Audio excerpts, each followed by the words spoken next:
And that's when I stepped over the line and said, I'll serve you, and I never looked back. Ooh, I That's just, a powerful testimony. I became his. Now, were you pursuing him? I know you said stepping. I did after that. I really did. I really did, because I wasn't really accepted at his church by the girls, because the lifestyle that I came from, you know, I was into everything and everyone. It didn't matter who I slept with, you know, because I didn't want to be lonely. So if it was a girl, it was a girl. If it was a guy, it was a guy. It didn't matter to me, because I didn't want to be alone. And the lifestyle that God called me out of, you know, it was like so different. So when I came into his church, I had shaved hair, fatigue, you know, camouflage clothes on, knife in my back pocket. They didn't even want to come near me. Nobody wanted to come near me. But Kevin, yeah, he became my friend. And I wanted more about Jesus after I crossed over the line. I had to know more. So I began to be a pest. Which is very interesting, because like most guys, okay, I had all the image. I had the jet centerfold. The woman's supposed to be 36, 24, 36, and she's supposed to be sexy in my mind. But in reality, I really wanted somebody more like my mom.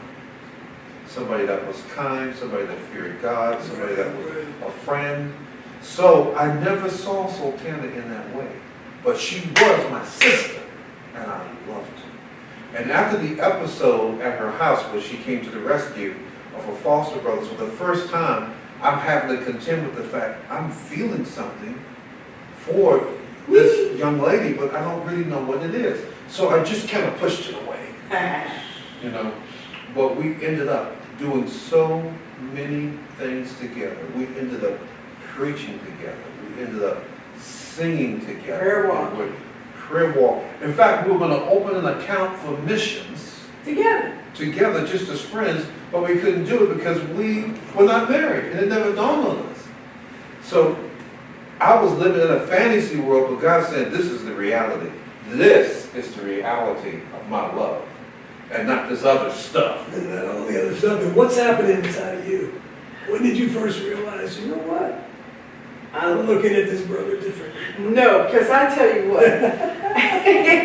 What happened was, I remember his mother at one time, we were all going to some kind of service at in DC. And so I was like so done with him. And his mother stopped me and said, don't give up on my Kevin. Don't give up on my John. That's what she said. Don't give up on my John. He might be a little slow, but don't give up on my John. And so I was like, what is she talking about, you know?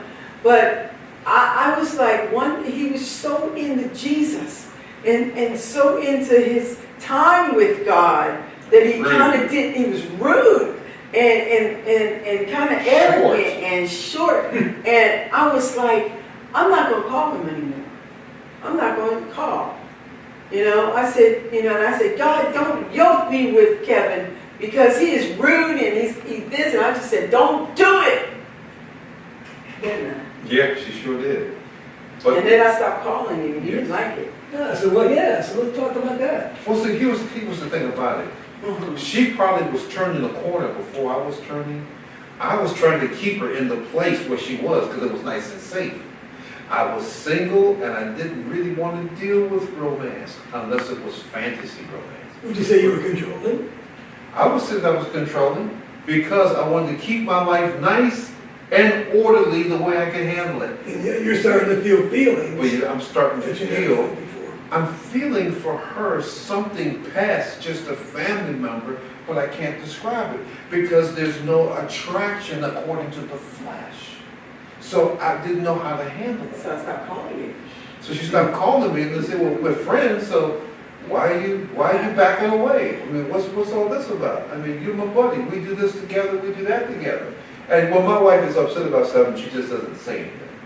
She just gets real quiet. She's pleasant, but she's just real quiet. Yeah, I'm like that too. You know, so we got through that. But anyway, my wife went through a series of trials. There was homelessness. There was a hysterectomy. And she was in the hospital. She almost died from blood loss. And after that happened, she went through a time of depression. It's hard to understand what women go through when they have a hysterectomy. But we went out to Area 6 at the Navy Federal Complex in Vienna, which is a huge thing today. And she began to tell me, Kevin, not only am I rejected by most of the Christian people, I said, I know nobody will want me now because I can't even have a baby now. And now it's even worse. And out of me comes this well. Out of me comes this well that says, but I'll be with you. I'll stand by your side. I'll take you in. If you have me, I'll take care of you for the rest of my life. I'm not even knowing that I'm proposing to her. And Sultana said, is this a proposal? That's exactly what she said. That's exactly what she said. She says, Kevin, are you proposing to me? And I had to think about it. I said, I guess I am. I put my hand on my mouth. But this just shows you what God was doing. I wanted to protect her, to help her. Now remember, there's no sexual attraction at this point. There's just a love that I can't describe. When people tell you they have to have sexual desire for the opposite sex today, that is not true. It isn't true. So I fell in love with this person. you guys are connected. And God connected our hearts together. Now the other thing kicked in, I'm a man, the other thing kicked in, but the foundation was really just such a lovely person that God had shown me. And she had no family, she had nobody, and all I know is that I will be everything that I have to be. And God was laying the foundation.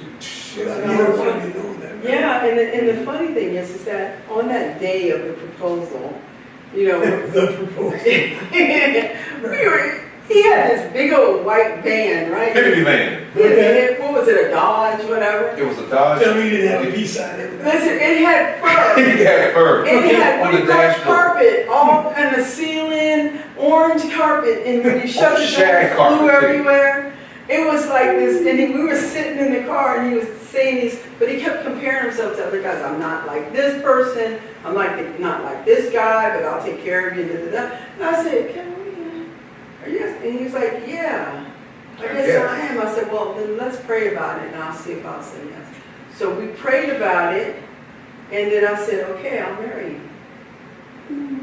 We hugged goodbye like a brother and sister would hug. Like I would hug you, just a big old, just a hug. Wasn't it like a squeeze, tight hug? So here's something interesting. I got to ask this. So you're the new believer. Yes. You've been in the church. She says, okay, let's pray about it. Right? Mm-hmm. It just shows you when you open your heart to God. Right? No matter where you're at in the journey, whether it's 5 years, 5 days, 5 months, you're saying, let's pray about it. The other thing is, you were showing her she'd been abused by men all her life, including her own family. Mm-hmm. Wow, I didn't even thought about that. Go on, Jim. Right? Yeah, so it's true. I that could have didn't thought affected about her. that. Her relation. Is it really a God? Yeah. I've been abused by men. Is that what he's like? And here you come, and God's using you step by step to say, hey, here's a man I could trust. And you know what I said? I said, God, this is what I'm saying inside my head while we're sitting in the van. I said, if he would love me with just a little bit of the way that he loves you, then he'd make a good husband. And then I said, yeah, I'll marry you. Wow. So how soon after that did you guys? Well, we had a little problem. When I left off, now remember, none of the pharisaical things are falling in line now. She doesn't look the part. I don't have those feelings. So I'm going like, did I make a mistake? And so I started bouncing her around. So finally she said to me, here's your engagement ring, keep it. When you decide that you want to get serious, then we'll talk. And you gotta say, she can put it better. He like jumped up to the engagement ring. I'm gonna tell you something. We went to a prayer meeting that very night at a house meeting. And don't you know, I'll tell you this, he ignored me the whole night. Really, Kevin? I mean all night. He pretended like I wasn't even there. And I'm thinking, oh man, I must have trapped him into something, and then he didn't want to marry me, and he's stuck. So now he's trying to figure out how to get out of it. Which was true, because I was still entrapped about those type of faults. That she doesn't look. Unfortunately, it's a curse to the male species that visual thing plays way too much of a role. Yeah, you had that long hair, thought, and like buttery skin, big brown eyes, and little teeny everything. And I was like the opposite. This conversation is real, everybody. I think it's so good. We really want to keep it real. Right. The Lord is the author of marriage. We wouldn't get into a lot of problems that we do if we allow God to orchestrate marriages. See, it wasn't Adam's idea to have a wife, it was God's. And that's the thing is, she was God's call. She was God's chosen mate for me. It wasn't my idea, it was his. It's the same thing with Adam. God said it's not good for a man to be alone. I will make him. That's why fornication is not sex before marriage. Fornication is sex without God. Amen. Okay? Amen. So it's the whole idea is that I decide who I'm going to be intimate with, who I'm going to be one with, for my pleasure and for my decision and what works out for me. But in the original plan, God decided, and Adam wasn't walking around kicking the rocks, I'm only God. It was God's idea. And God made him somebody and took part of his completion out so that he would have the company. He would have the companionship. It was God's idea, and I want to make it for the record for you singles out there. Let God choose your mate. That's part of the reason why we've been married for 31 years. Just get ready to ask that question. I'm his missing rib. I'm his missing rib. Okay, folks, this is so good. We're going to come back to Kevin and Sultana, and we're going to talk about what God has done in this amazing marriage. Be back in a couple of minutes.